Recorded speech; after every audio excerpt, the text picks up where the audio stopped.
चलते press conference की जा रही है मनजिंदर सिंह सिरसा दिल्ली के कैबिनेट मंत्री की तरफ से। आज दिया है माननीय सुप्रीम कोर्ट ने आज दिल्ली और एनसीआर के अंदर कुछ रिस्ट्रिक्शंस के साथ पटाखे चलाने की इजाजत दी है। दिल्ली के अंदर पटाखे 18 तारीख से 20 तारीख तक चलाए जा सकेंगे।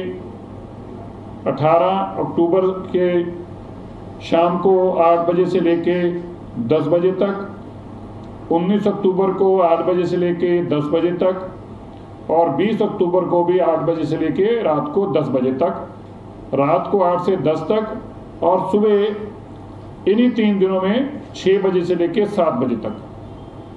तो सुबह 6 से 7 तक 18, 19, 20 को और रात को भी 8 से लेके 10 तक 2 घंटे 18, 19, 20 को, ये 3 दिन तक पटाखे चलाने की इजाज़त दी है। इनके लिए जो केवल ग्रीन पटाखे यहाँ पर चलाए जाएंगे, डिप्टी कमिश्नर्स, डीसी, डीएम जो हैं वो इन पटाखों को डेजिग्नेट जगह पर बेचने की इजाज़त देंगे।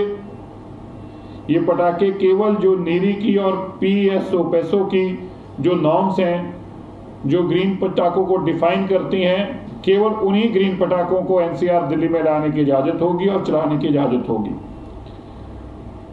इस दौरान ना तो लड़ी पटाखों वाली जो लड़ी चलती है वो चलाई जाएगी और ना ही ई कॉमर्स में जो ऑनलाइन पटाखे ऑर्डर किए जाते हैं ई कॉमर्स के माध्यम से, ये बिल्कुल नहीं होंगे। ये फिजिकली जो शॉप्स हैं डेजिग्नेटेड हैं by the approved by the government है, डीएम के माध्यम से, केवल उन्हीं से ही इन पटाखों को खरीदा जा सकता है। इसमें बेरियम जो है केमिकल बैंड है, अगर उसका भी पटाखा होगा तो उनको भी, उस दुकान को भी बंद किया जाएगा और कन्फिस्टिकेट किया जाएगा। इसके साथ जो लाइसेंसी हैं, जो मैन्युफैक्चरर्स हैं, ये वही इंश्योर करेंगे कि उनके पटाखे दिल्ली में और एनसीआर में ना आए जो ग्रीन पटाखे नहीं हैं। इसको फिर ध्यान से समझ लीजिएगा। जो मैन्युफैक्चरर हैं लाइसेंसी, वो इंश्योर करेंगे कि केवल ग्रीन पटाखे ही दिल्ली में आए, उनके नॉर्मल पटाखे दिल्ली में ना, एनसीआर में ना आए, ये वो खुद इंश्योर करेंगे। और ऐसे अगर कोई रिव्यू के दौरान पकड़े गए, मॉनिटरिंग के दौरान, तो ना केवल दुकानदार का बल्कि जो लाइसेंसी के साथ साथ जो मैन्युफैक्चरर है उसका लाइसेंस भी सस्पेंड किया जाएगा, रिवोक किया जाएगा। इस सब की मॉनिटरिंग जो है स्टेट पोल्यूशन कंट्रोल बोर्ड के साथ साथ सीपीसीबी भी करेगा और इसकी रिपोर्ट जो है, इसकी मॉनिटरिंग 14 अक्टूबर से, मतलब जब हम कल रात से ऑलरेडी मॉनिटरिंग चल रही है वैसे, लेकिन आज से ही ये शुरू हो जाएगी और ये 25 अक्टूबर तक पूरी मॉनिटरिंग चलेगी। ये इसकी AQI रीडिंग्स भी सब इस बार, क्योंकि ये सुप्रीम कोर्ट का जो ऑर्डर है ये केवल टेम्परेरी है, कि पार्टली रिलैक्सेशन भी टेम्परेरी 1 साल के लिए है, इसलिए इस सब की मॉनिटरिंग की रिपोर्ट जो है ये 14 तारीख से लेके 25 तारीख की सब मॉनिटरिंग की रिपोर्ट वो जमा करवानी होगी।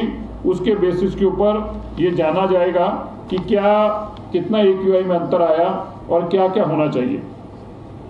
इस सब की सैंपलिंग के इसके लिए सुप्रीम कोर्ट ने बाकायदा पूरे नॉर्म्स बनाए हैं, कौन क्या करेगा, पुलिस क्या करेगी, DPCC क्या करेगी, CPCB क्या करेगी और बाकी एजेंसीज का क्या रोल रहेगा, इसका भी उन्होंने पूरे का पूरा एक SOP बनाकर दिया है।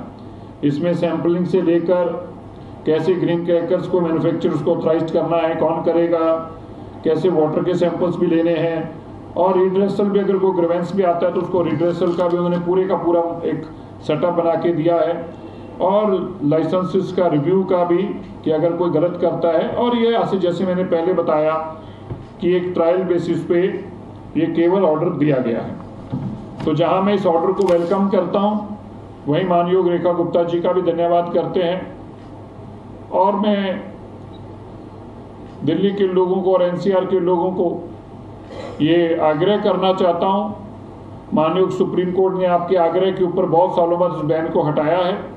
हमारा फर्ज बनता है कि हम जिम्मेवार नागरिक के तौर पर इस चीज को इंश्योर करें कि जब दीपावली मनाएं, प्रभु राम जी के इस पावन पर्व के ऊपर माननीय सुप्रीम कोर्ट की गाइडलाइंस का ध्यान रखते हुए केवल और केवल ग्रीन पटाखे ही चलाएं। ये जो ऑर्डर है ये टेम्परेरी है, इसलिए अगर हम अपनी सारी कंप्लायंस को दिल्ली सरकार पूरी करेगी, एनसीआर के बाकी स्टेट्स पूरा करेंगी और सिटीजन्स मिलकर हमारा साथ देंगे तो हम इसको आने वाले सालों में भी कंटिन्यू रख पाएंगे। मैं दिल्ली के लोगों को ये आश्वासन दिलाता हूँ हमारे मुख्यमंत्री जी के बिहाफ पे कि दिल्ली के अंदर इन सभी नॉर्म्स को बहुत सख्ती से लागू किया जाएगा। जो माननीय सुप्रीम कोर्ट की गाइडलाइंस हैं उनको यथास्थिति पूरे का पूरा word by word, line by line लागू किया जाएगा और इंश्योर करेंगे, जिसके लिए हमने आज से अपना बैठकों का दौर शुरू कर दिया है। अभी 3 बजे हमारी पहली बैठक दिल्ली के सभी जो रिटेलर हैं, जो दिल्ली के अंदर को मैन्युफैक्चरर हैं, उनको भी बुलाया गया है। आज ही हम अपनी पहली बैठक रिटेलर और मैन्युफैक्चरर के साथ करेंगे। हम उनसे भी अंडरटेकिंग लेंगे कि वो भी किसी तरीके की वायलेशन ना करें और ना ही वायलेशन करने वाले का साथ दें। इसके बाद जितने दिल्ली के डिपार्टमेंट्स हैं, जो स्टेक होल्डर्स हैं, जिसमें दिल्ली पुलिस है, म्यूनिसिपल कॉरपोरेशंस हैं, डिप्टी कमिश्नर्स हैं,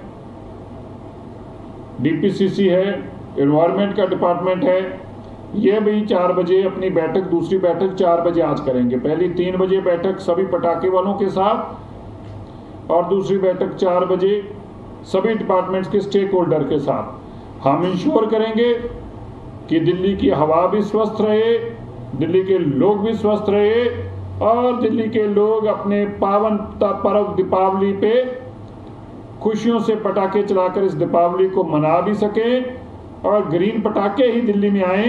इन सब के ऊपर दिल्ली की सरकार आपकी वचनबद्धता है।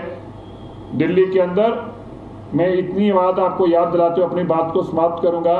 दिल्ली के अंदर पहले 10 साल की डीजल की गाड़ियां और 15 साल की पेट्रोल की गाड़ियां भी बैन थी।